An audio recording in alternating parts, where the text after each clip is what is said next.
மிருகங்களும் பாதிக்கப்படும் வேதம் சொல்லுது. 4ஆம் அதிகாரம் 3ஆம் வசனம் ஓசியாவின் புஸ்தகத்திலும் 1ஆம் அதிகாரம் 3ஆம் வசனம் செப்பனியாவின் புஸ்தகத்திலும் வேதம் சொல்லுது. மிகப்பெரிய அளவுல உயிரினங்கள் சாகும் அப்படின்னு ஆண்டவர் சொல்லி வச்சிருக்கிறார். ஏதாவது ஒண்ணு வாசிங்க பாப்போம். ஓசியா 4:3 இல்ல செப்பனியா 1:3 ஏதாவது ஒண்ணு வாசிங்க. இது நிமித்தம் தேசம் புலம்பும், அதில் குடியிருக்கிற ஜனங்களோடு கூட மிருக ஜீவன்களும் ஆகாயத்து பறவைகளும், நல்ல கவனிங்க, மிருக ஜீவன்கள் ஆகாயத்து பறவைகள் எல்லாம் ஒரு விசை வாரிக்கொள்ளப்படும். செப்பனியா 1:3 சொல்லுது.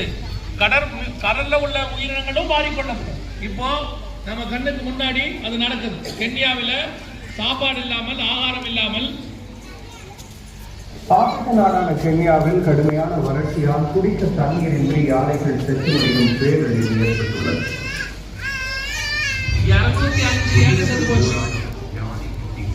குடிநீர் வழங்கும் பணியாளர்கள் நீரின்றி சுருண்ட யானையை மீட்கும் முயற்சி பயனளிக்காது விழுந்து வடிந்த யானை.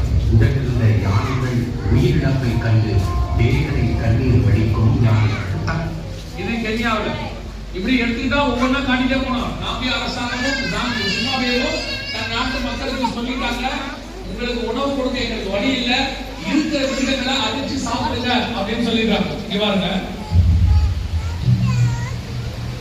யானை, வரிக்குதிரை ஆகியவற்றில் வேட்டைக்காரர்கள் கொள்வதை நாம் கேள்விப்பட்டிருப்போம். ஆனால் ஒரு நாட்டின் அரசு தன் நாட்டின் விலங்குகளை வேட்டையாடி அதை தன் நாட்டு மக்களுக்கு உணவாக அளிக்கும் அவர்களுக்கு ஏதாவது கேள்விப்பட்டிருக்கிறீர்களா? ஆப்பிரிக்க நாடான நமீபியாவில் தான் இந்த அதிர்ச்சி சம்பவம் அரங்கேறியிருக்கிறது.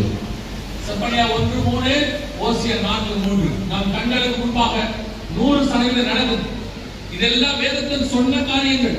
இதே ஒரு 50 வருஷத்துக்கு முன்னாடி பாருங்க, இதெல்லாம் ஒண்ணுமே இருக்காது, எல்லாம் பீஸ்ஃபுல்லா இருந்துச்சு 2000க்கு முன்னாடி வரைக்கும். இப்ப எல்லாம் உச்ச லெவலுக்கு போயிட்டே இருக்கு.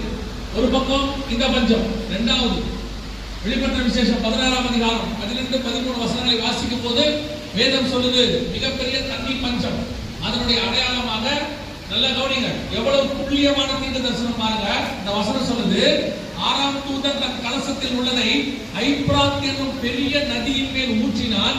அப்பொழுது சூரியன் உதிக்கும் திசையிலிருந்து வரும் ராஜாக்களுக்கு வழியை ஆயத்தம் பண்ணும்படி அந்த நதியின் தண்ணீர் வற்றி போயிற்று.